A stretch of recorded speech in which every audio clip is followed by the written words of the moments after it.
जी भैया, उसने वादा किया था कि मैं आपसे वादा करता हूँ कि लोग जानेंगे कि आप अनुराग के पापा हो। उसने अपना वादा निभा दिया, लेकिन मैं नहीं निभा पाया भैया। उसको अकेले छोड़ दिया मैंने। मैं वादा नहीं निभा पाया भैया। सॉरी अनुराग, माफ कर दो यार।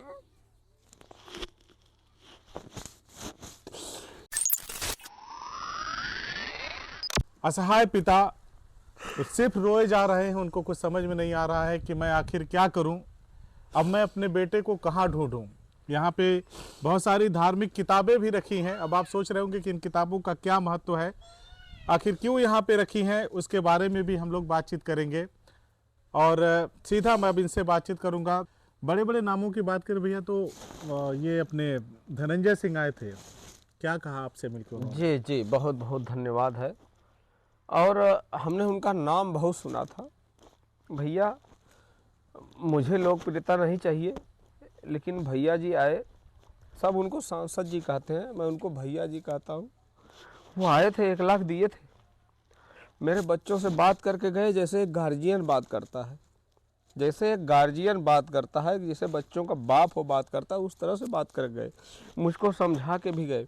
और सिर्फ बात 1 लाख की नहीं कि उन्होंने 1 लाख दिया। बात पैसों की नहीं कर रहा मैं जी। क्या संबल दिया उन्होंने? हाँ, उन्होंने कहा कि आपको जब भी ज़रूरत हो आप मेरे पास आइएगा, आप रोइए मत, आप आइएगा मेरे पास। उन्होंने बच्चियों को नंबर दिया। मैंने कहा भैया हमको नंबर नहीं चाहिए, बच्चों को दे दो, इन्हीं को ज़रूरत पड़ेगी, मैं बूढ़ा आदमी अब क्या करूँगा। तो उन्होंने नंबर दिया है, उन्होंने नंबर दिया है। मुझे तारीफ नहीं, ये नहीं है कि नहीं मैं मीडिया के सामने बोल रहा हूँ, लेकिन ऐसे इंसान को मैं धन्यवाद करता हूँ कि भैया आपने मेरे दर्द को समझा। क्योंकि ये बुढ़ा आदमी अब क्या करेगा आप बताओ। बहुत ताकत थी, मजदूरी करता था, लेकिन उस बच्चे की वजह से अब मैं टूट चुका हूँ, अब मैं टूट चुका हूँ। लेकिन उन्होंने हिम्मत दिया कि भैया आप जहाँ रहो हमेशा खुश रहो, खुश रहो, आप भी मेरे भाई जैसे हो। यही कारण है कि लोग धनंजय सिंह को पसंद करते हैं, धनंजय सिंह की इज्जत करते हैं। और हमेशा वो जो जिनके साथ अन्याय हुआ होता है, जो कुचले दबे लोग होते हैं, उनके साथ वो खड़े नज़र आते हैं। भैया अनुराग की माता जी का क्या हाल है? आप संभालिए अपने आप को। अनुराग की माता जी का क्या हाल है? क्या बोलूं, मैं तो बातचीत कर ले रहा हूँ ना। वो देखो ये छोटा सा कमरा है, उसी में बंद है, उसी में पड़ी रहती है।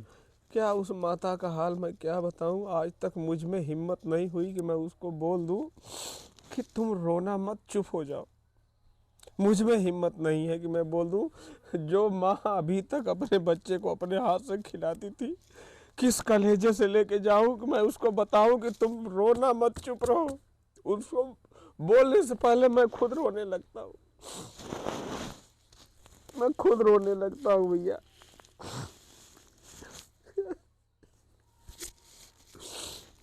आप बताइए। ये जो सामने किताबें पड़ी हैं ऑफ रिकॉर्ड, रामजीत भैया बता रहे थे कि मैं सिर्फ अनुराग को बेहतरीन खिलाड़ी नहीं बना रहा था, बल्कि उसे एक अच्छा इंसान बनाने के लिए तमाम जो धार्मिक किताबें होती हैं, चौपाई उपाई पढ़ के अक्सर सुनाते रहते थे।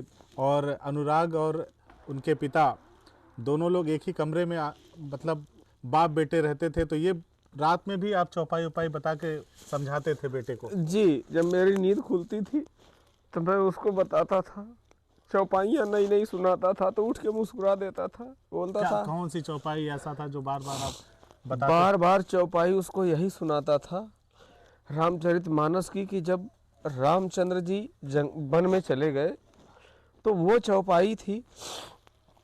राजा दशरथ, उन्होंने रो के कहा था कि हा रघुनंदन प्राण प्रीते, तुम बिन जियत बहुत दिन बीते।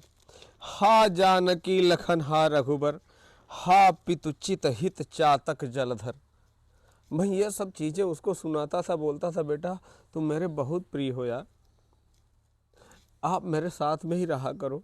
और हम दोनों बाप बेटे, इतना बड़ा हो गया था लेकिन मेरे साथ में ही सोता था। दोस्तों जैसा एकदम व्यवहार था बाप बेटे का। लेकिन छोड़ के चला गया, और दशरथ की तरह मैं भी मर जाऊंगा, और कुछ नहीं कहा। सॉरी भैया, प्लीज मुझे माफ कर दो, अब कुछ नहीं कर पाऊंगा।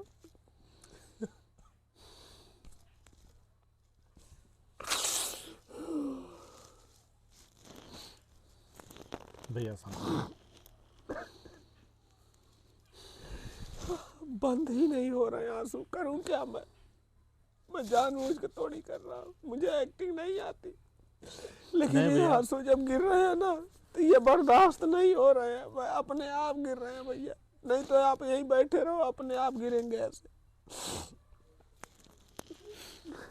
इसके आगे मुझे कुछ समझ में नहीं आ रहा है। मैं बस इतना बताना चाहता हूँ कि ये तमाम मेडल एक बार देखिए, और ये जो किताबें हैं आपको दिखाई दे रही हैं, इतनी मोटी मोटी धार्मिक किताबें, ये अनुराग को पढ़ने के लिए उनके पिता रामजीत यादव लेकर के आते थे, और वो ये कहते थे कि अनुराग अगर इसे पढ़ेगा तो एक अच्छा इंसान बनेगा, धर्म की तमाम चीज़ों को भी सीखेगा, किस तरह से सामाजिक जीवन होता है उसको भी सीखेगा, त्याग क्या होता है, बलिदान क्या होता है उसको भी सीखेगा, कभी किसी का अहित नहीं करेगा।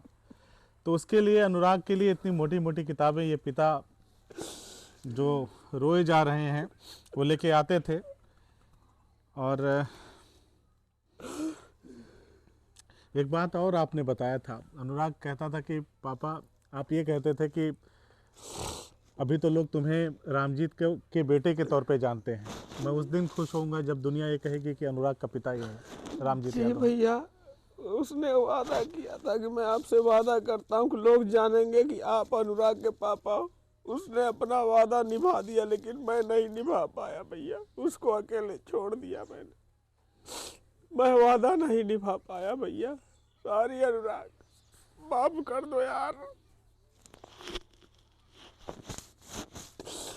माफ कर दे बाबू, मुझे माफ कर दे यार, आज लोग मुझे तुम्हारे नाम से जानते हैं, तुमने कहा था, तुमने वादा निभा दिया, लेकिन हमने कहा था तुमको हीरा बनाऊंगा, लेकिन मैं वादा नहीं निभा पाया यार।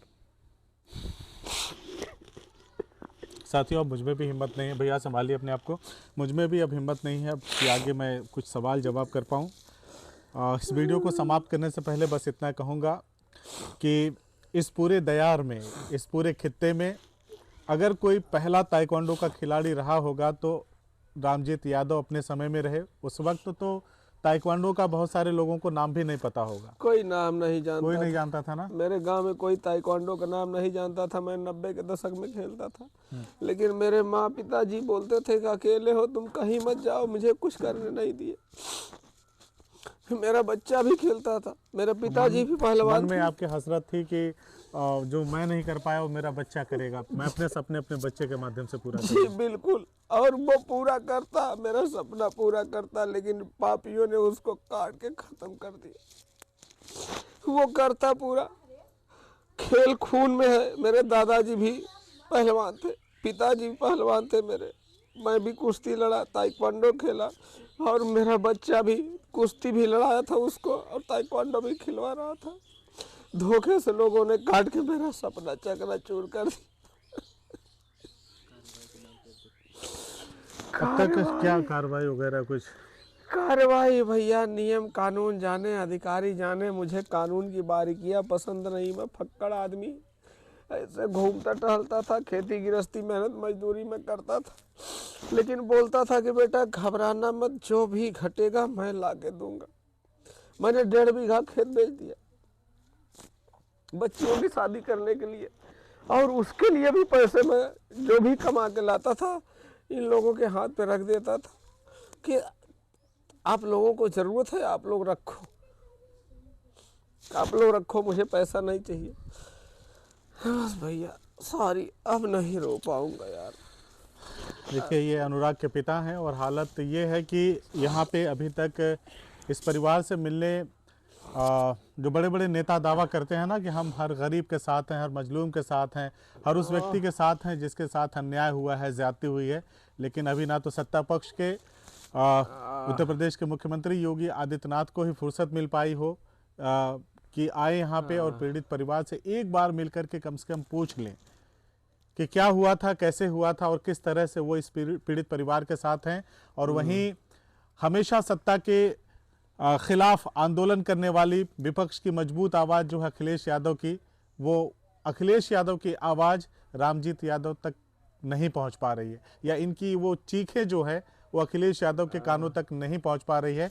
उनके तमाम जिलाध्यक्ष या जो नेता हैं नीचे नीचे उनके काम करते हैं, वो शायद नकारा होंगे, जो अपने अध्यक्ष तक एक पीड़ित व्यक्ति की आह को नहीं पहुंचा पा रहे।